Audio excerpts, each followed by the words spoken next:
मैंने विभाग में 15 साल काम किया था, पूरी तरह ईमानदारी से। लेकिन मेरी पत्नी ने मेरे खिलाफ असली नाम से शिकायत कर दी कि मैंने 20 लाख रुपए की रिश्वत ली है। जांच टीम ने 3 महीने तक जांच की, लेकिन 1 रुपए की भी गड़बड़ी नहीं मिली। मेरी बेगुनाही साबित होने के बाद विभाग के लीडर ने मेरा हाथ पकड़कर माफी मांगी। मैंने कुछ नहीं कहा और घर लौट आया। अपनी बेटी के गोल मटोल चेहरे को देखते हुए अचानक मुझे पत्नी की पिछले कई सालों की बेरुखी और उस कजिन की याद आई जो अक्सर हमारे घर आया करता था। अगले दिन मैं बेटी को लेकर अस्पताल गया। रिपोर्ट हाथ में आते ही मेरे हाथ कांपने लगे। मम्मी वह भागकर जांग जिरू की तरफ गई। जांग जिरू का शरीर अकड़ गया, वह थोड़ा पीछे हट गई। नियांची उसे पकड़ नहीं पाई और वहीं रुक गई। उसकी बड़ी बड़ी आंखों में कंफ्यूजन और दुख भरा हुआ था। उसने जांग जिरू को देखा, फिर मुझे देखा और फिर चुपचाप अपने कमरे में जाकर दरवाजा बंद कर लिया। मैंने जूते बदले और लिविंग रूम के सोफे पर बैठ गया। तुम भी बैठो। जांग जिरू एक पपेट की तरह मेरे सामने वाले सोफे पर बैठ गई। मैं स्टडी रूम से लैपटॉप नहीं लाया, बल्कि लिविंग रूम का स्मार्ट टीवी चालू किया। मैंने मोबाइल का सारा डेटा बड़े टीवी स्क्रीन पर कास्ट कर दिया। सबसे पहले डीएनए रिपोर्ट दिखाई गई। काले सफेद अक्षरों में साफ लिखा था, पहले इसी पर बात करते हैं। नियंसी मेरी बेटी नहीं है, इसलिए तलाक के बाद उसकी कस्टडी तुम्हारे पास रहेगी। मैं कोई चाइल्ड सपोर्ट नहीं दूंगा। हमारे बीच मिलने जुलने की भी कोई जरूरत नहीं होगी। जांग जिरू का शरीर हिल गया, लेकिन उसने कुछ नहीं कहा। मैंने अगला पेज खोला। स्क्रीन पर मेरी बनाई हुई एसेट लिस्ट दिखाई दी। दूसरी बात, संपत्ति। यह 180 स्क्वायर मीटर का घर मैंने शादी से पहले पूरा पैसा देकर खरीदा था। प्रॉपर्टी सर्टिफिकेट पर सिर्फ मेरा नाम है, इसलिए यह मेरी प्रीमैरिटल प्रॉपर्टी है। इसमें तुम्हारा कोई हिस्सा नहीं। घर की 5 लाख वाली कार भी मेरे नाम पर है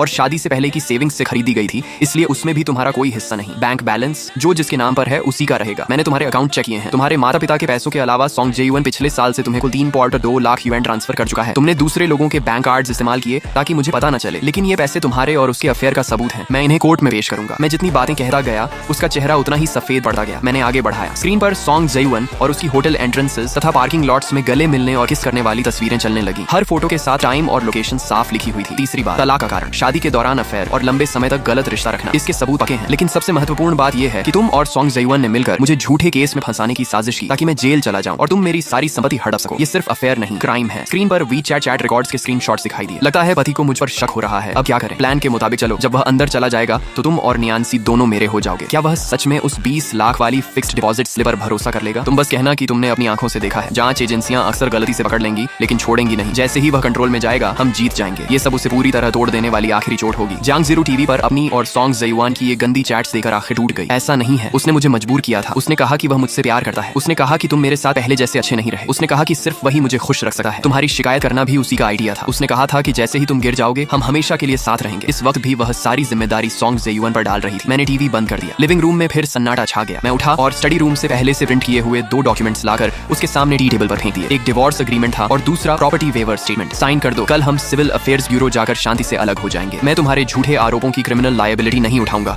और तुम्हें आखिरी सम्मान भी दे दूंगा। तुम खाली हाथ निकल जाओगी, बस इतना ही।